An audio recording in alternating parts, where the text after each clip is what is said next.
and the new series is called The Remedies of. If we can get that up there so they can see that image. The Remedies of. This is what we're doing in April. And as you saw in the video prior, this month we're focusing on mental health, not only for the youth, but for young adults. And also, I wanted to give you guys some insight. First and foremost, for those of you that don't know, my name is Marcos. Hi. I am one of the junior high coordinators here for Overcomer Youth. And I have the honor of bringing opening this message up to you guys today. And I actually want to give you guys more of my story because it was actually this time last year that I was going through not only personal issues, but issues in my marriage and issues in life in general. I had dropped the ball on a lot being a Christian. And with that being said, something that stemmed out of all of that was actually anxiety.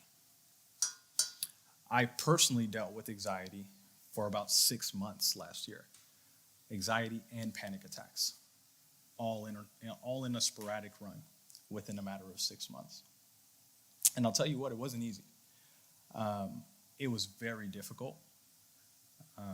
Many times I felt like I wasn't going to make it. So I don't know, how many of you guys have experienced anxiety at some level? And how many of you guys know someone who deals with anxiety and or panic? So, needless to say, the whole entire room is connected at some point, which is beautiful. Because the reality is that anxiety isn't built to destroy you. Actually, anxiety is built to strengthen you.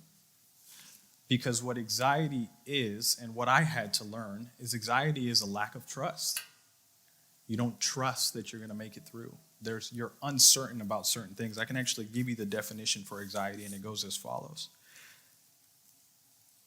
Feeling of worry or nervousness or an unseen thing. So you're stressed out, you're worried about something that you can't see or perceive. And though last year I could see things that I was worried about, obviously personal issues, my marriage was going through a tough time, and anxiety started kicking in. I started having panic attacks. I started not being able to breathe. I couldn't sleep at night. I was fighting to catch my breath off and on. And there were so many different things. Actually, the reality is that everyone actually experiences anxiety the same exact way. It is scientifically proven. Everyone experiences anxiety the same exact way. So it is unique in the fact that as a whole, we all connect and we all experience that on the same level. And here's why. Anxiety actually puts your body in a state of fight or flight mode. Do you guys know what that is? Show of hands, do you guys know what that is? Fight or flight mode? Okay. For those that don't know, fight or flight mode is basically think of it like this. If there was an elephant charging at you, your body would kick into fight or flight mode, and your heart would race, and your body would pump cortisol. It's called a hormone called cortisol into your bloodstream. And that bloodstream creates a lot of stress hormones as well. So it would pump all that cortisol, all that hormone into your body, and it would accelerate you. It would accelerate your heart, accelerate your mind, accelerate your reactions, so your body would be able to get you out of that danger that you can see. That is panic and anxiety in a nutshell. It is excessive amounts of stress hormone being released into your body. Now, the reason that it's been so tough for young adults and students to run with it is because they're not standing in front of a charging bull. They are anxious about something that is unseen. They don't know what it is, but they're anxious.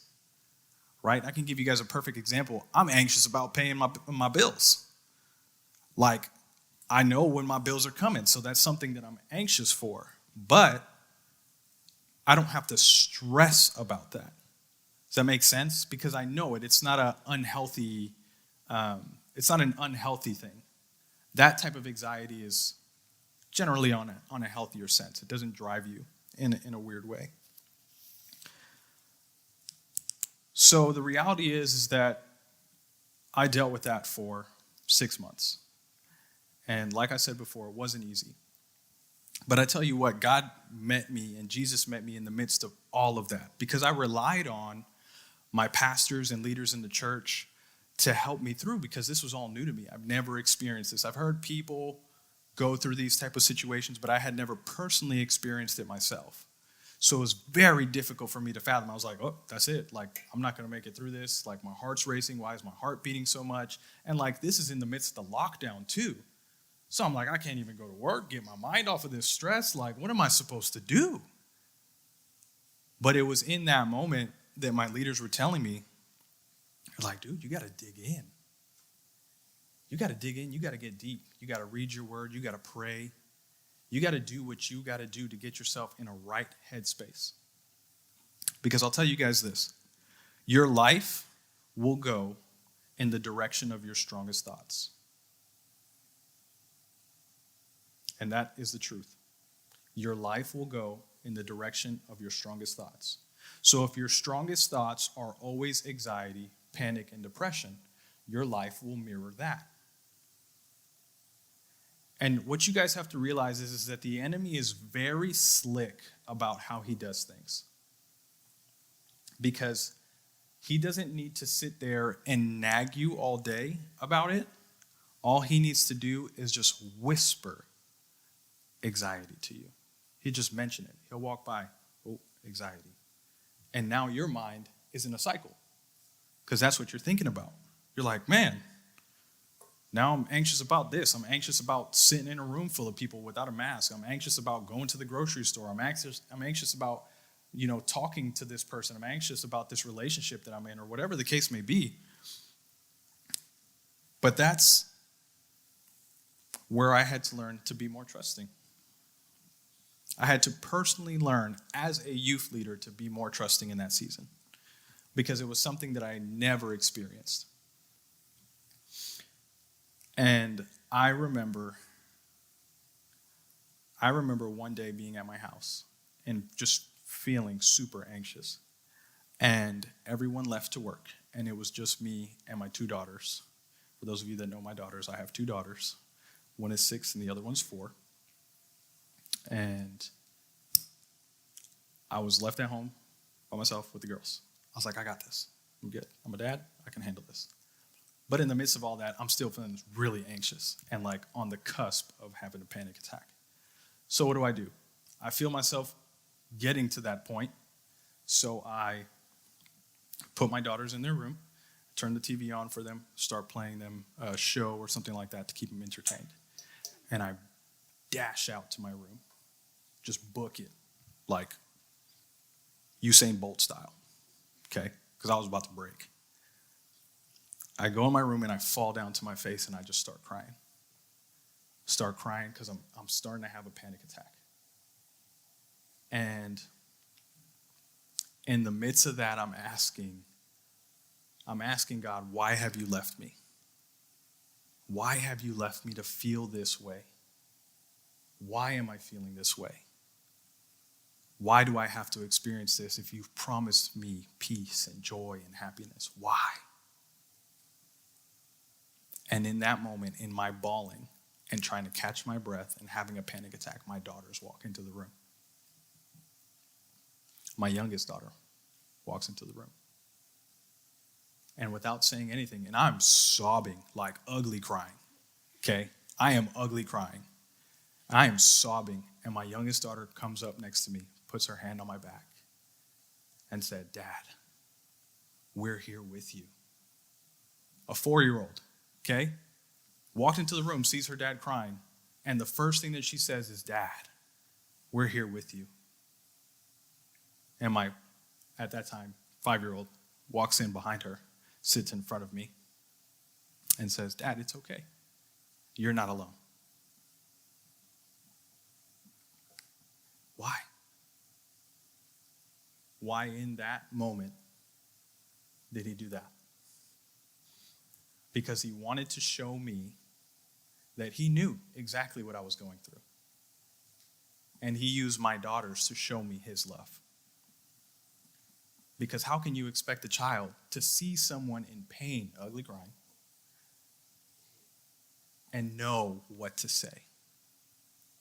Like, I can't even get these girls to do math sometimes. But they knew what to say in that moment? Like, come on, God. That's something only God can do.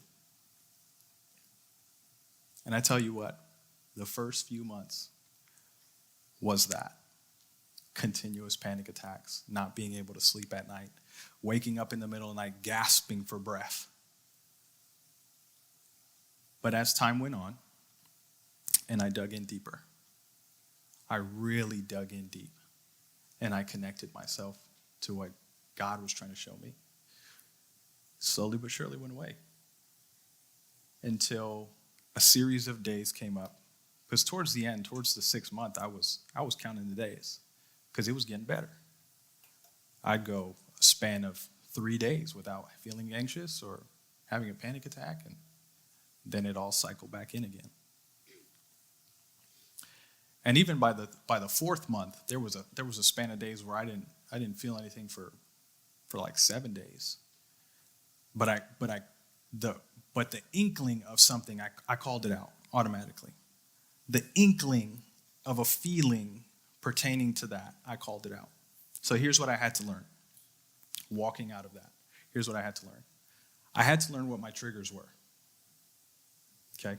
If you're taking notes, you have to learn what your triggers are. If you have friends experiencing this type of stuff, you need to ask them, let's evaluate what your triggers are. When this feeling started coming on, what triggered it? What caused you to have this anxiety? What caused you to have this panic? What caused you to drive into this depression? And I have it right here.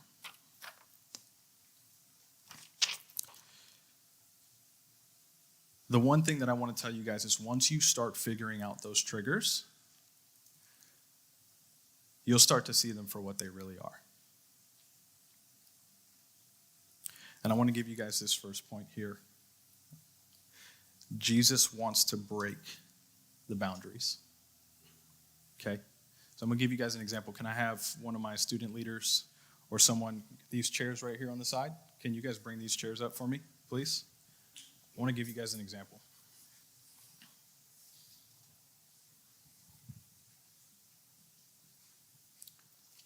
Perfect.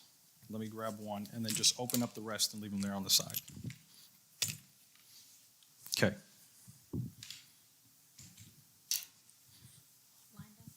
No, they're fine right there. I'll grab them from there. Thank you. This is me living everyday life, right? This is where we all stand. This is everyone sitting down, living life. Everything's good. And then anxiety comes. And what happens? We call it out. Oh, I'm feeling anxious. And you have to remember this. Anxiety is actually something that has to be medically diagnosed. You can't just self-diagnose anxiety.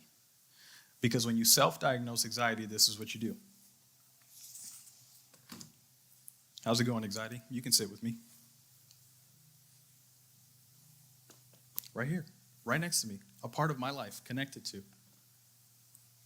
You can be here with me.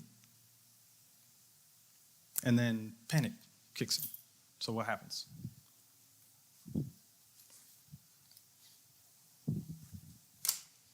Go ahead, panic. You can sit with me too. And then you get unnamed things that haven't been said in this room, personal issues. Because we're telling you my story, anxiety and panic. But you guys have your own thing that you have allowed to come and sit with you. Here's what happens. the enemy starts setting up chains around you. What he does is he puts you in a place where you have absolutely no choice but to always be connected to what you see here.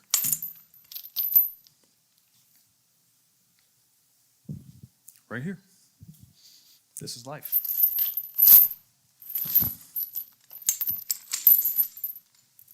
So whatever I do, I got anxiety, panic, and whatever else I came in agreement with that the enemy made me come in agreement with.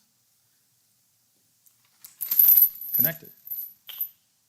Chained up, bound down, unable to move. Let me tell you something. Jesus doesn't want you in that place.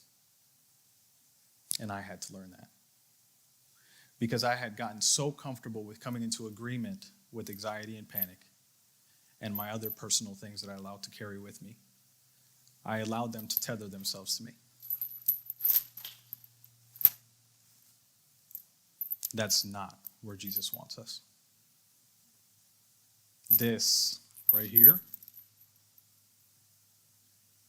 is what the enemy wants you to think that you are. Chained and bound and broken. I want to give you guys a tidbit here. It's Martin Luther King himself who said, Martin Luther King said that the ultimate measure of a person is not where they stand in the moments of convenience, but where they stand in moments of challenge, moments of great crisis, and controversy. So you're not measured by how things are when they're good.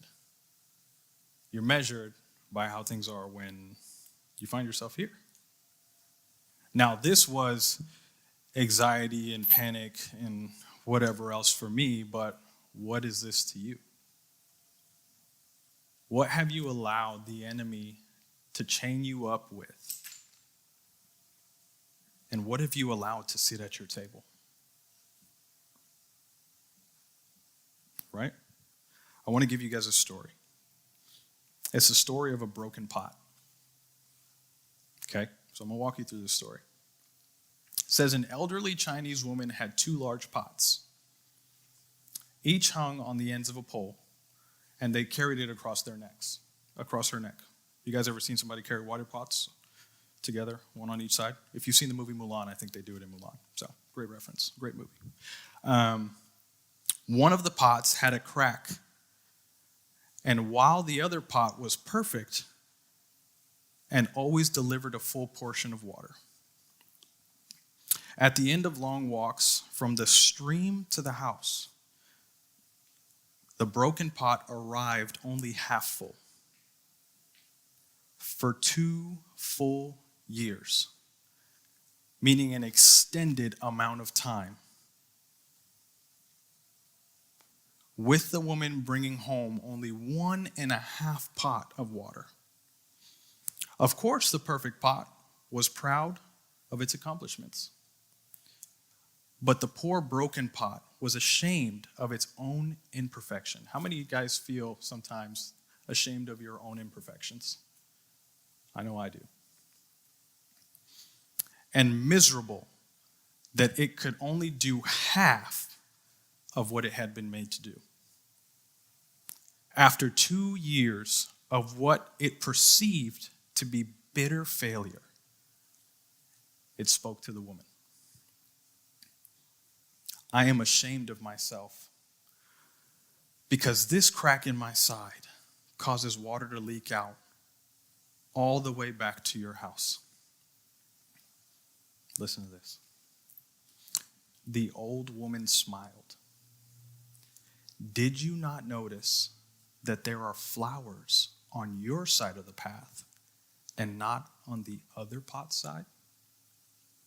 That's because I have always known about your flaw. So I planted flower seeds on your side of the path, and every day when we walked back, you watered them. For 2 years, I have been able to pick these beautiful flowers to decorate the table. Without you being just the way you are, there would not be this beauty to grace the house. Meaning that God already knows your imperfections. He already knows this. He knows that. It's not new to him. It wasn't new to him when it happened to me. It's not new to him when it happened to you. Okay? I'm going to have another volunteer come up here, please.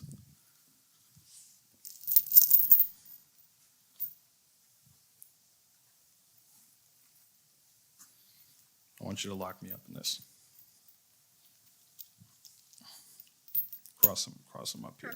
Yeah. Like that? Yeah. Double? Yeah. Put them in there. Well, it might not go all the way. I don't know if this is gonna. Do it halvesies. Do it halvesies. Okay.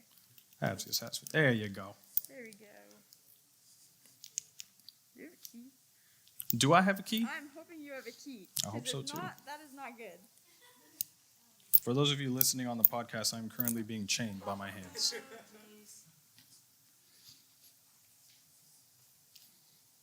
This is a representation of this. Okay? The enemy gets us bound and put in a place where we can't escape. Right? I'm going to have one of the boys come up here. Can I have one of the boys come up here, please? Blake, grab these keys on my side. Show everybody what these keys look like. See what those keys look like? How many keys do you think are there? Because I don't know the number. I don't know. A lot of keys. I'm going to have 2 other boys come up. Please.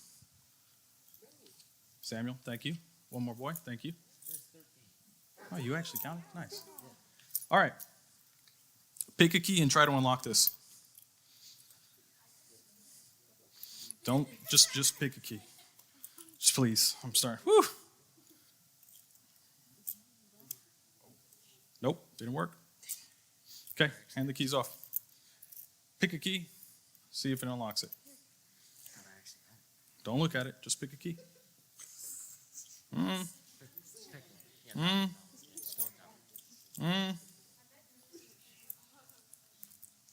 For those of you listening on the podcast, these guys are trying to figure out which key unlocks my chain. Doesn't even go in.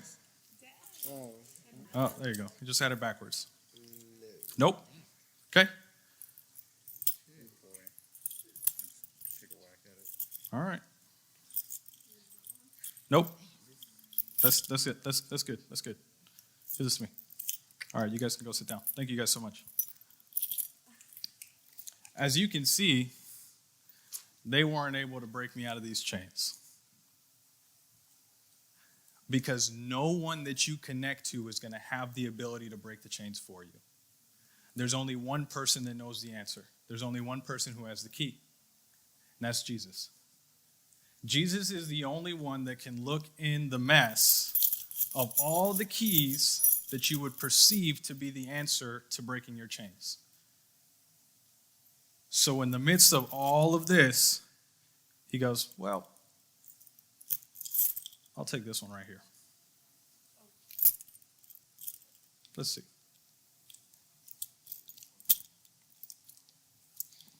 Survey says.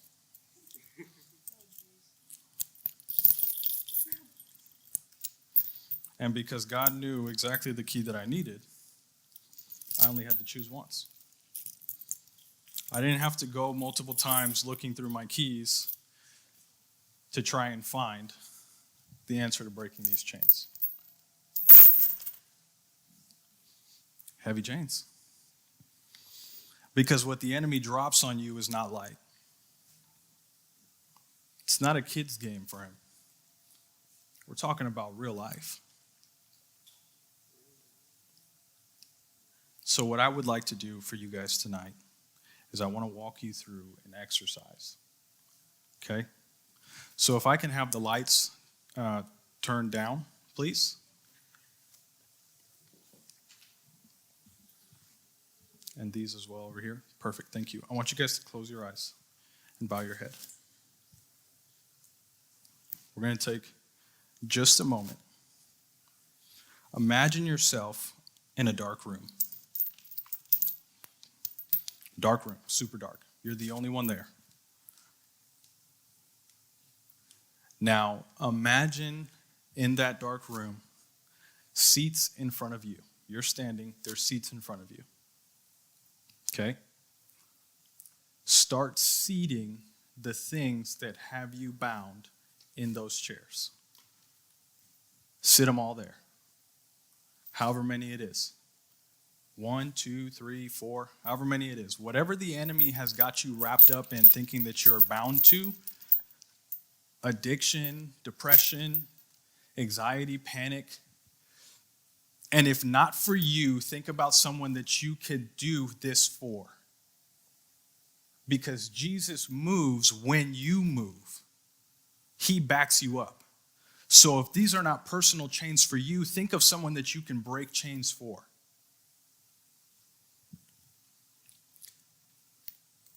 Now notice that your hands are chained to everything that's on those chairs. Everything that's on those chairs, you're chained to. You're trying to walk away from it, you can't. Now stop for a moment. And notice a bright white light coming from a distance. The warmth coming from this light it feels pure, warm, full of love and peace. Now imagine that white light coming to you and grabbing your chains. Grabbing your personal chains or grabbing the chains of someone that you're going to stand in the gap for. Those chains that are connected to the chairs. Those chains. He grabbed those, and now he's walking away with them. He's unbound you, and he's walking away with them. Now imagine him walking to a table that has one seat on it. And that white light pulls that chair out for you and says, sit here. And let me tell you what Jesus walked away with, he replaces it with everything you need. So if you need peace, he's giving you peace. If you need hope, he's giving you hope. If you need love, he's giving you love. If you need joy, he's giving you joy. If in the midst of struggles you need wisdom, he's giving you wisdom. He has given you everything that you need, and he has taken away everything that the enemy has stolen from you. The enemy has stolen everything that Jesus promises. He has stolen that from you. And now you put yourself in a position where you have given those things over to Jesus. The chains don't hold you anymore. Chains are broken. And you have all authority and power in the name of Jesus Christ to not get connected to those chains ever again. He has given you peace. Can we turn the lights back on, please?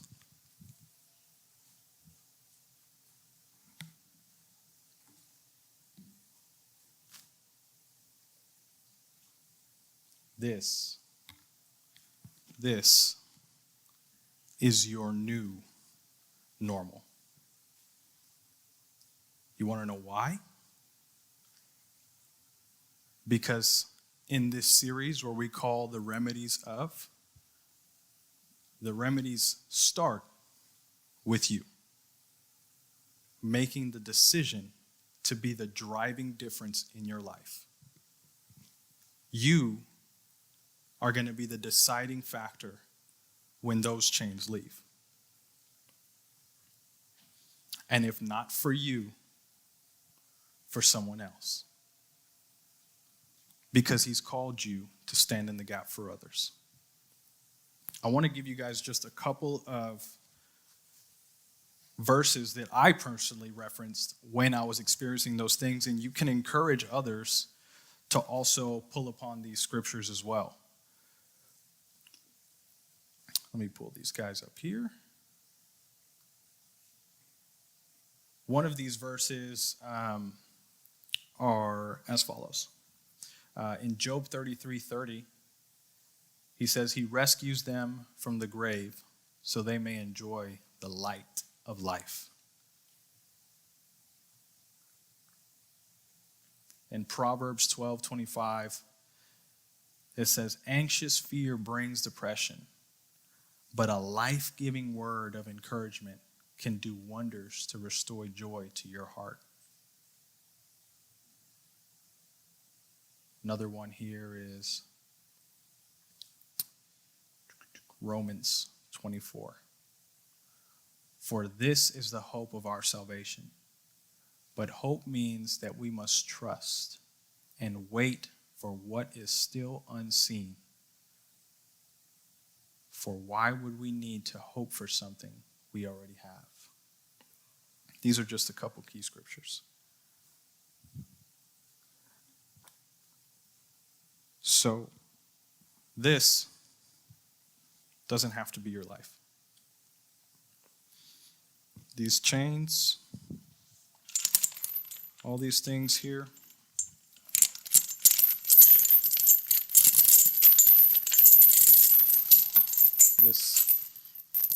Jesus dealt with this. So, whatever your struggle was, you ain't got to deal with that. Whatever your anxiety was, depression, panic, you don't got to deal with that. Anything that you would have to deal with, you don't got to deal with that. Now all that's left is a single chair.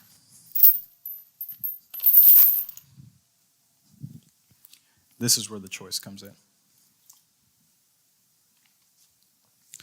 The choice of, am I going to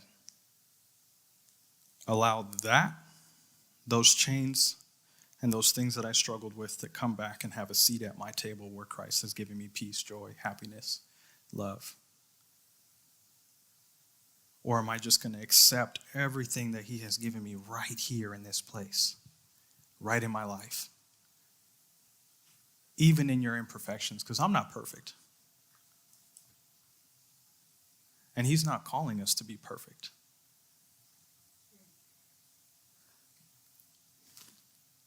But he is asking this.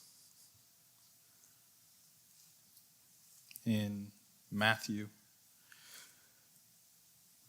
6. Matthew 6, verse 33. He says this.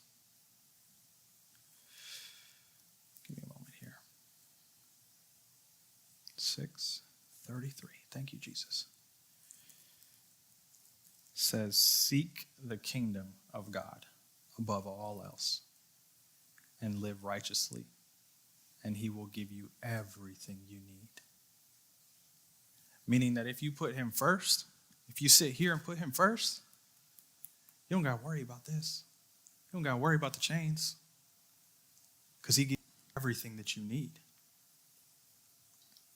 I can give you a perfect example. Everyone knows the story in John about the woman with the issue of blood, right? It says everyone in the Bible that Jesus touched got healed. But in Luke 8, a woman touched Jesus and got made whole. When he pursues you, you'll get your miracle. When you pursue him, he will fix it all. Meaning that if you sit right here and you pursue him, you call out to him, Father, if you're breaking these chains, make me whole. fill the gaps in my heart. Fill the gaps in my mind. Don't allow these pathways that I've created to cause me to walk in a direction I don't want to walk. Your life goes in the direction of your strongest thoughts.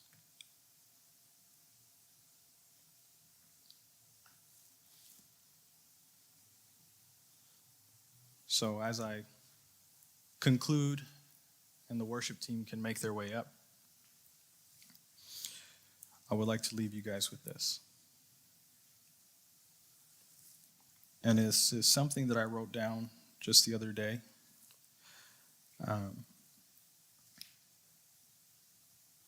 And this is how it goes. One, I want to let you guys know that you don't have to concern yourself with how it's going to happen. Jesus breaks chains the way that Jesus breaks chains.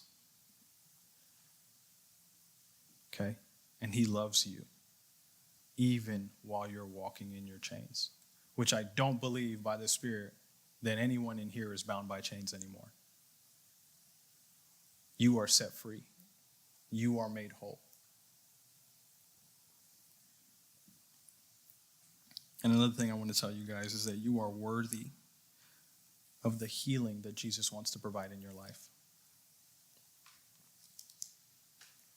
So I wrote this just the other night in praying for this message. It's a little lengthy, so bear with me. The driving difference. So often we find ourselves in struggle. This month, as we take a real look into mental illness among the youth, we will break strongholds that the enemy has placed in many of our lives.